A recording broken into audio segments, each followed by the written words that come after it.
It might be St. Patrick's Day, or it might just be the day of the week that ends in Y. Whatever the reason, there's never a bad time to visit an authentic Irish pub. We're going to run through 5 of the oldest and most historic in the United States right now.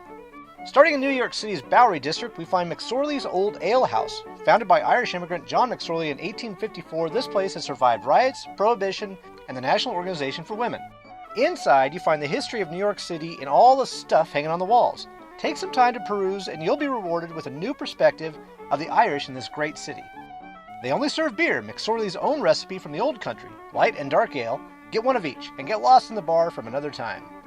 Bonus, look at the turkey wishbones hanging from the old gas lamp above the bar. These were hung there by soldiers going off to war. When they made it home, they took the wishbones down. Those remaining are from the heroes who never returned. From New York City, we move over to Philadelphia. Here in 1860, an Irish immigrant named William McGillen founded his pub called the Bell in Hand.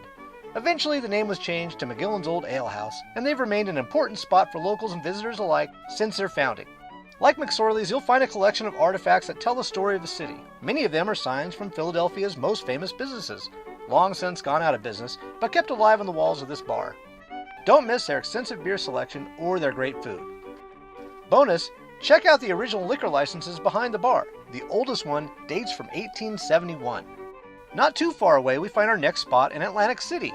Here, the Irish Pub, formerly the Elwood Hotel, has been serving drinks since 1900. Inside, you find a beautiful, all-original Irish bar.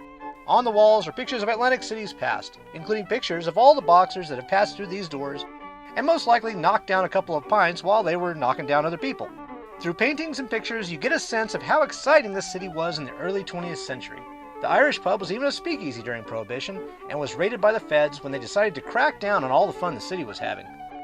Bonus, the bar and hotel might be familiar to you from the Monopoly board game, because it is the property at St. James Place and Boardwalk. We're heading to Detroit now, to the small area just outside of downtown called Corktown. It was named this because of all the Irish immigrants who settled here from the County Cork, Ireland. Here we find Detroit's oldest party, Nancy Whiskey. Opened in 1902, this is the place to party on St. Patrick's Day when you're in Motor City.